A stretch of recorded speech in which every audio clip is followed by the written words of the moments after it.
राम राम मित्रांनो, मी अमोल कोळेकर पाटील. कालपासून म्हणजे 2 दिवस झालं सोशल मीडियावरती अक्षरशः त्या नाशिकच्या व्हिडिओंचा पूर आलेला आहे. आणि जिकडं तिकडं एकच चर्चा सुरू आहे. महाराष्ट्रातला जेफ्री बाबा म्हणजे आपला कॅप्टन अशोक थोरात. थोरात नाही, खरात. अनेक लोकांनी सर्चिंगमध्ये अशोक थोरात सर्च केले, परंतु त्याचं सर्च व्हॉल्यूम एवढा जास्त असल्या कारणामुळे अशोक खरात देखील अशोक थोरातच्या नावाने सर्च व्हायला लागलेलं आहे. त्याचं नाव खरं अशोक खरात आहे. सांगण्यात येते की असा हा नेव्ही मधून रिटायर्ड झालेला एक कर्मचारी आहे जो स्वतःला कॅप्टन समजतो. आणि या कॅप्टनच्या संदर्भात काल 2 दिवसापासून इतक्या चर्चा सुरू झालेल्या आहेत की त्या इस्रायल अमेरिका इराणचं जे युद्ध आहे हे देखील युद्ध मागं फिकं पडलेलं आहे. लोकांच्या घरादारामध्ये गॅसचं पुरवठा उपलब्ध नाहीये हा देखील विषय मागं पडलेला आहे.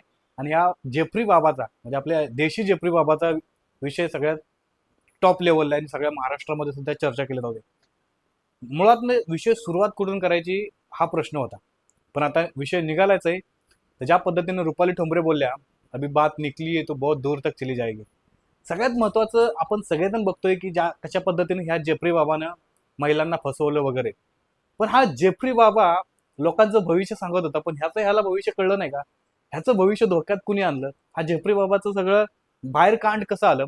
एक इंटरेस्टिंग स्टोरी आहे तुम्हाला ह्याच्या पाठीमागची. ह्या जेफ्री म्हणजे आपल्या कॅप्टन अशोक खरातचा विषय मीडियामध्ये कसा आला किंवा बाहेर कसा आला, ह्याच्यामध्ये एक मजेची स्टोरी आहे.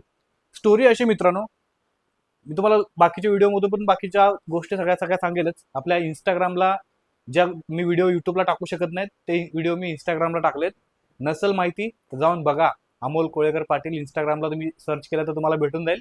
कारण युट्यूबला बऱ्याच साऱ्या रिस्ट्रिक्शन असतात. ठीक आहे. बऱ्याच ठिकाणी आपण बोललेलो आहे किंवा तुम्ही ऐकलं असेल की कशा पद्धतीनं हा आरोप म्हणजे अत्याचार करायचा महिलांवरती वगैरे वगैरे, ते सगळं ठीक आहे. या व्हिडिओमध्ये आपण हा जेफ्री बाबा फसला कसा आणि जेफ्री बाबाचं कांड उद्ध्वस्त कसं झालं हे तुम्हाला सांगणार आहे. तर विषय होतो 2025 पासून, म्हणजे हा 2025च्या अगोदरचा विषय आहे. 2025 पर्यंत यांनी अनेक महिलांचं लैंगिक शोषण केलेलं आहे. आता या महिला कोण आहेत? त्या सर्वसामान्य महिला नाही आहेत. या बाबाकडे येणाऱ्या महिला उच्चभ्रू सोसायटीमध्ये राहणाऱ्या, हाय क्लास सोसायट्यांमध्ये राहणाऱ्या महिला आहेत. ज्यांचे मिस्टर, ज्यांचे नवरे मोठमोठे बिझनेसमॅन, कॉर्पोरेट, परत तुम्हाला सांगतो नेत्यांच्या बायका, परत तुम्हाला सांगतो मोठमोठे अधिकारी, I S officer, IPS officer, अशा दर्जाच्या अधिकाऱ्यांच्या बायका त्या बाबाच्या क्लायंट. बरं, या बाबाच्या क्लायंट कशा होत्या? हा बाबाने एक फॉर्म्युला काढला होता. ज्या वेळेला तो नेव्हीतून रिटायर्ड झाला त्याच्यानंतर त्याला पेन्शन काही येत असेल थोडीफार, परंतु ह्याच्यावर तर याचं काय पोट भरणार नव्हतं, ह्याची स्वप्न मोठी होती. त्याच्यानंतर काय करायचं, तर त्यांनी माहिती काढली की नक्की समाजामध्ये कुठली अडचण आहे. समाजामध्ये त्याला अशी कळली की गोष्ट अडचण आहे की महिलांना मुलं होत नाहीत आणि मुलं होण्यासाठी महिला कुठल्याही थराला जाऊ शकतात. मग या बाबानं सुरू केलं स्वतः मुलं करायची फॅक्टरी. नंतर सांगण्यात आलं की अशी प्रचार केला, या बाबाकडे आल्यानंतर मुलं होतात. आता मुलं कशी होतात हे त्याचे जे व्हिडिओ व्हायरल झाले त्याच्यानंतर लोकांना कळायला काय फार उशीर लागणार नाही की नक्की जेफ्री बाबाकडे गेले की मुलं कशी होतात.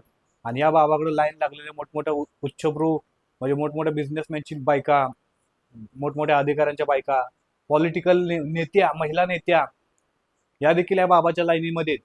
आता त्या 58 व्हिडिओमध्ये नक्की काय काय आहेत ते बघायला मिळेल. पण हे 58 व्हिडिओ बाहेर कसे आले ह्याची एक इंटरेस्टिंग स्टोरी.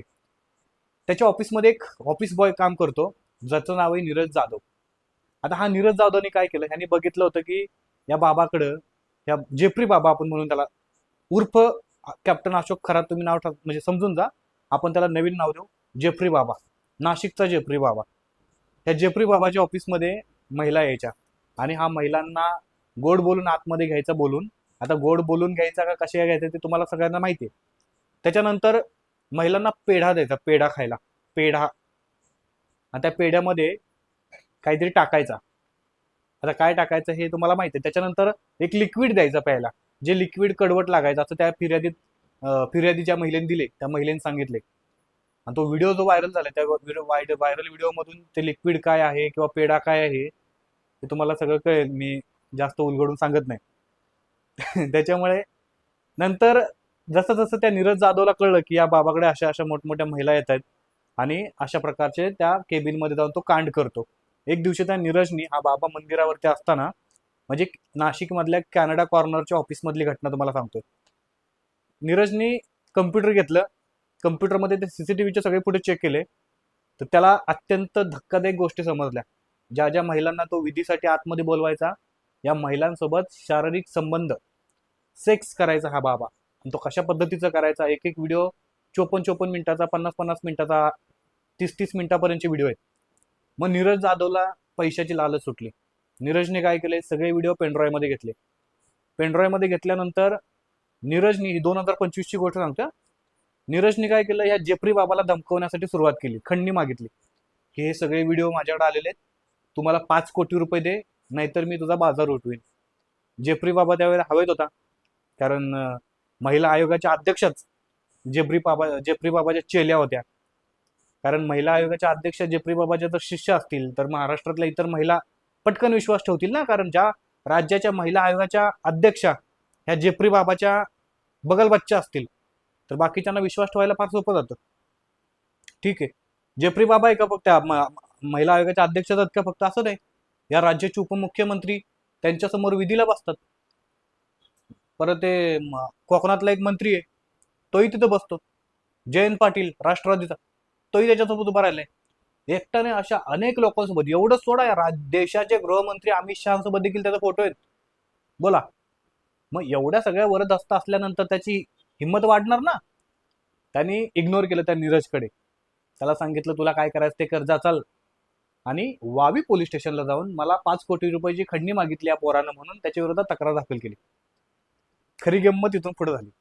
नीरजने काय केलं, जसं त्याला कळलं की हा भिकार चोटे, हा काय आपल्याला पैसे देणार नाही, त्यांनी पहिल्यांदा एक 24 वर्षाच्या नुकतंच लग्न झालेलं त्या तरुणीच्या घरी संपर्क केला. परंतु त्या तरुणीच्या घरी संपर्क केल्यानंतर त्या तरुणीला काय जास्त घाबरली आणि तिने काही जास्त रिस्पॉन्स दिला नाही.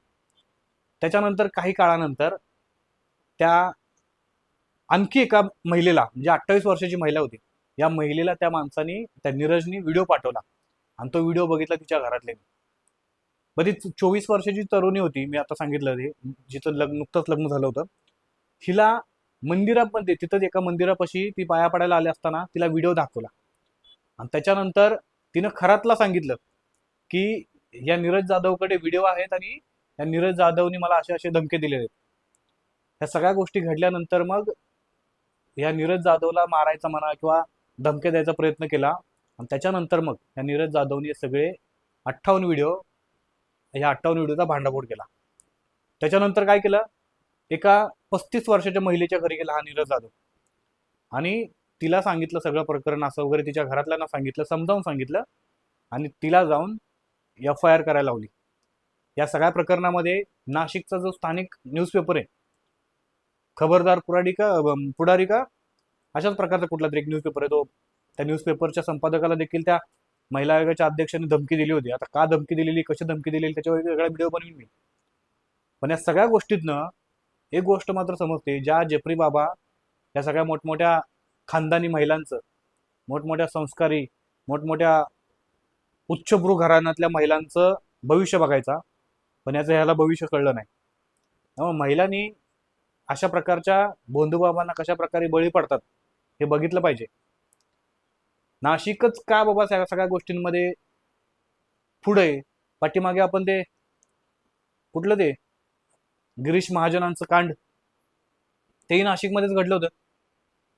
आता हे जेफ्री बाबाचं कांड, ह्या जेफ्री बाबाचं अधिक 58 व्हिडिओ आहेत. ह्या 58 व्हिडिओमध्ये मोठमोठ्या नेत्यांच्या, मोठमोठ्या अधिकाऱ्यांच्या बायका आहेत आणि मोठमोठ्या महिला नेत्या देखील आहेत. आता हे 58 व्हिडिओ राज्य सरकारला विनंती आहे, पूर्ण महाराष्ट्रातल्या जनतेच्या वतीनं, तात्काळ सोशल मीडियावरती रिलीज करू द्या, लोकांना बघू द्या. लोक तुमच्याकडे आशेने बघतायत. ह्या जेफ्री बाबाबद्दल तुमचं काय म्हणणं आहे आणि या नीरज जाधवबद्दल काय म्हणणं आहे? खरं तर ह्यांनी सुरुवात केलेली पैशाच्या खंडणीसाठी, परंतु याच्या गोष्टीमुळं ह्या जेफ्री बाबाचा उर्फ या अशोक खरातचा बाजार उठलेला आहे. आणि हा एकटा अशोक खरात जाणार नाही, तुम्हाला सांगतो. आता महाराष्ट्रातल्या अनेक मोठमोठ्या बड्या नेत्यांना हा घेऊन जाणार, तुम्हाला बघा तुम्ही आता फक्त. आणि यामध्ये देवेंद्र फडणवीसांनी अत्यंत चाणाक्षपणे एक गोष्ट गेम खेळले. ती गेम काय आहे ते तुम्हाला पुढच्या व्हिडिओमध्ये बघायला मिळेल. त्यामुळे आपल्या चॅनलला सबस्क्राईब नसेल केलं तर नक्की करून ठेवा. येणाऱ्या काळामध्ये जेफ्री बाबाचा अख्खा आपण कुंडली तुमच्यासमोर वाचून दाखवणार आहे. तुमचं म्हणणं काय ते कमेंट करून नक्की सांगा. चॅनलला सबस्क्राईब परत एकदा करा नसेल केलं तर. जय शिवराय, जय शंभूराजे, जय मल्हार.